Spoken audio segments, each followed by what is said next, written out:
Okay, so I kind of have a plan for what I want to do here. Hopefully you guys have made sketches and you have ideas that are written down. And some of us don't work that way. Some of us just dive in, which is kind of what I'm doing. So if we go into our documents, I'm just going to navigate back to my folder for this. Go into my images. I want to get this image of myself and my family. I'm going to bring this into, I think I'll bring it into Photoshop first, just to see. And this is actually not a high resolution image, but I think I'm going to find a way around that by tracing it in Illustrator. So bear with me. First I'm going to make it, maybe I'll go ahead and make it CMYK color while I'm in here. And then I think what I'm going to do is layer, new adjustment layer. I'm going to change the hue and saturation on it. Push OK. So we can change the saturation. We can kind of bump up the color a little bit here. Nothing too crazy. That looks pretty good. So I'm just going to resave this. I'm going to do File Save As. I'm going to keep it as a JPEG. And I'm going to try and rename this. My family. Make it a JPEG. And yeah, push save. I just wanted to change the hue and saturation, which I went into layer, new adjustment layer, and then hue and saturation. And that actually creates another layer on top of your original, so you still have your original folder file underneath it. And I guess I'll save out a file, save as a Photoshop document as well, just so I can save this layer information, which I don't think I really need, but I'll name it exactly the same as the other JPEG I have here, so I know it's the same exact file. One's a PSD and one's a JPEG, and the JPEG won't have this extra information in it. It won't save out that information. So that's why I'm saving the PSD, just in case I needed my layers. So we'll push save. Okay. Then we're going to go into Illustrator. I have somebody's project open here. Sorry about that.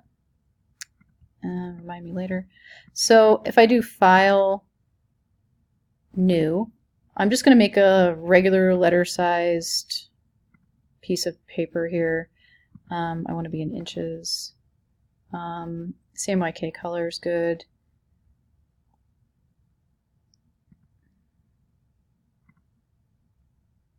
There's a bleed section. I don't need that. Okay, so let's just push create. So this is 8.5 by 11. So if we do a file place, we can bring in that picture of me and my family. Try and go to, hopefully I'm in the right spot here. I want to bring in the JPEG because it's a smaller file. It's just going to be more friendly to work with. And then I'll size it down using the, where is it at? Free transform tool. It was on something else when I first came in here, so it was a little. Push shift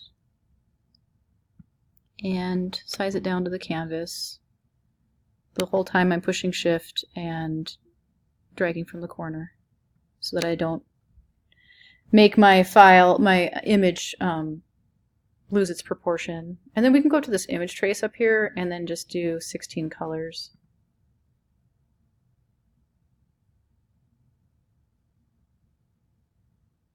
It's going to take it a bit. And you know, I might be doing this wrong, but I think that this will work out okay. So this is kind of what we ended up getting.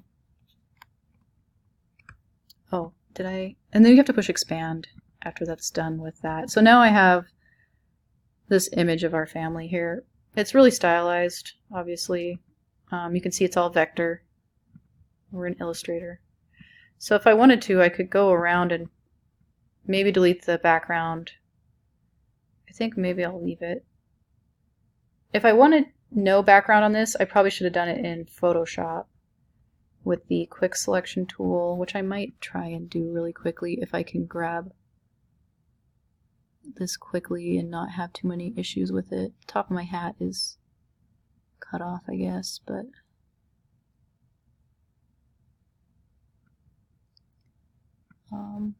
here, let's add to it. So we're adding to our selection more this background.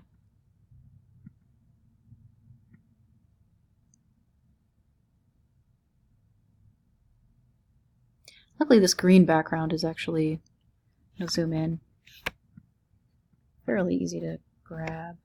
There's a lot of hair in this, so I might not want to do this right now. I'm trying to be quick so that you guys are, yeah, let's just abandon this idea. I was thinking about clipping out this background and then just having our family and then tracing it in Illustrator, but I think we'll just do this. So we'll do a file, save as in Illustrator. Now we're in Illustrator.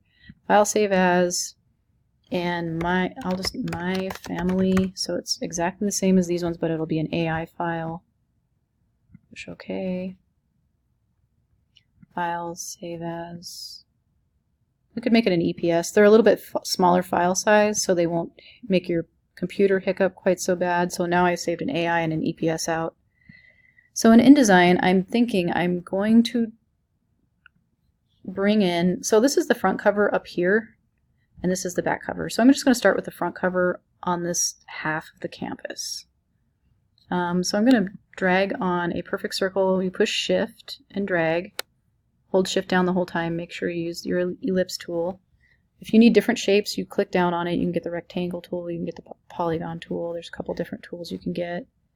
I'm going to take off the stroke of this image. I don't want an outline or stroke on my circle. I want to grab my circle, and I think I want to move it. Try and find the center of the document, and you can kind of sneak around trying to find that pink line. Once you find it, you can let up. Oops. There we go. So now it's centered. And then if we do a file, if we have this selected and we do a file place, we can actually bring in the image of my family. That EPS file I think we'll use. And then we'll just kind of use the white arrow tool to see the actual image size, and we can just push Shift and drag.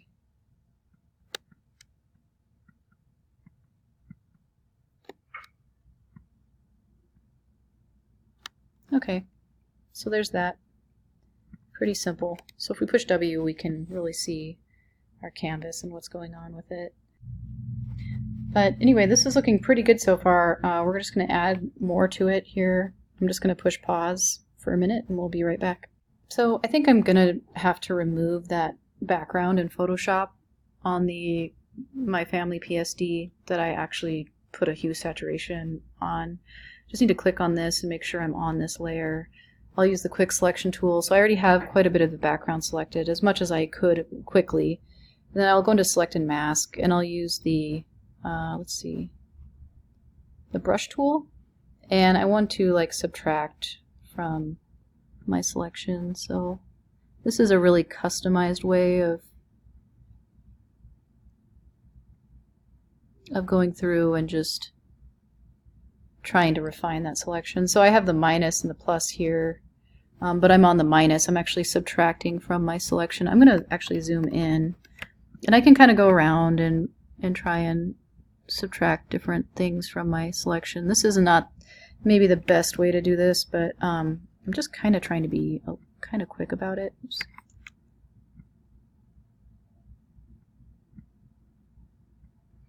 So I'll just go through and try and really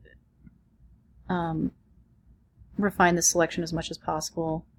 If I turn the transparency up all the way to 100, then it really kind of helps to view that you can view this a lot easier. Even make my arm look less fat, maybe. So, and if I want to add to it, I can easily, add by using the plus. So there's my hat. I don't know. This is a low resolution image that I probably shouldn't even be using, but it's literally like the only image that I have right now of us that's relatively recent. So I'm going to try and use this one. Dave's hair is going to be a little bit hard, and so is Levon's. But we'll do the best we can. So I'm just going to go through and try and get the best selection I can with this. So I was able to kind of use the brush tool, go through and kind of add and subtract to my selection to a pretty decent degree. I am going to bring up the radius a little bit, and that just kind of changes the edges. It actually helps with a lot of the hair areas. If I bring this up a little bit, as you can see, it's kind of helping out with some of that. And then if I bring the feather up a little bit, I can feather out the edges some. I think maybe I brought this up just a little too high. So yeah, that kind of feathers the edge a little bit. It still doesn't look great, but this is a low resolution image. So if I wanted to invert my selection, I can easily do that right there quickly. But I don't want to do that. Our output settings should be, if it's not open, you can open it up here. And selection should be, this should be output to layer mask. And then we push OK. And then now we have a layer mask. I don't think my hue and saturation layer is... Well, yeah, it's working.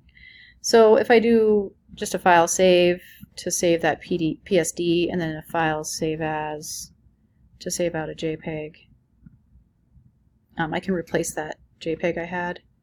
I'm going to go ahead and do that. Actually, I don't want to make a JPEG because it won't preserve the transparency.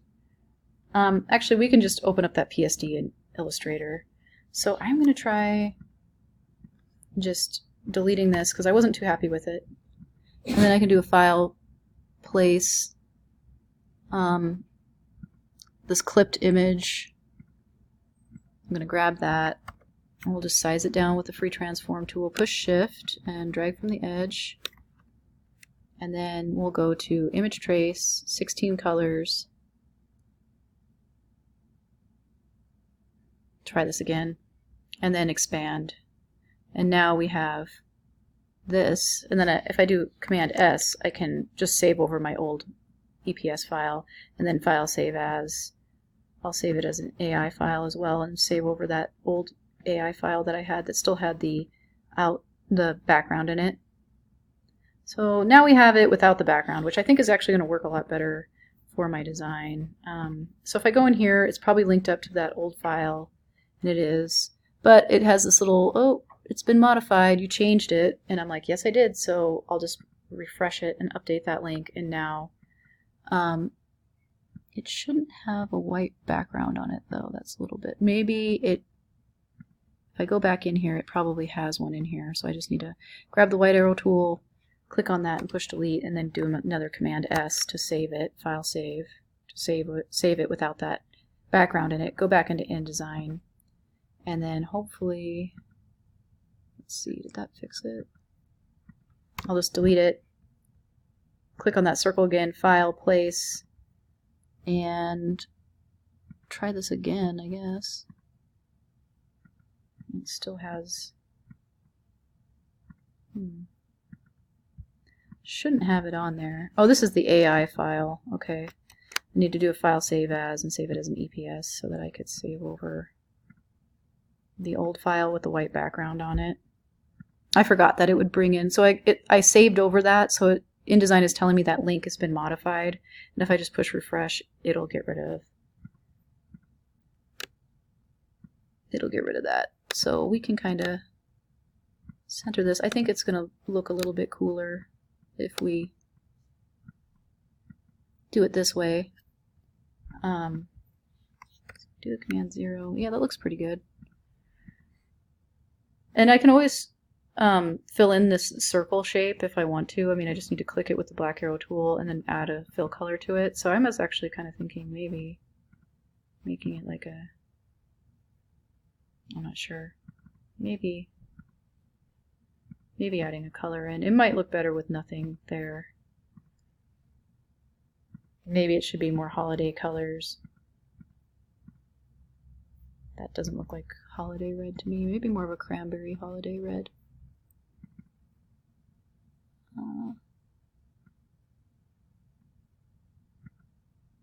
Something like that. Yeah. And now you can really see that outline around us, which is not wonderful. But if I do view display performance, yeah, that's what it looks like, high quality. So I'm not sure if having that background in that circle shape is the best thing. This is super stylized image of us too, so I think it actually looked better without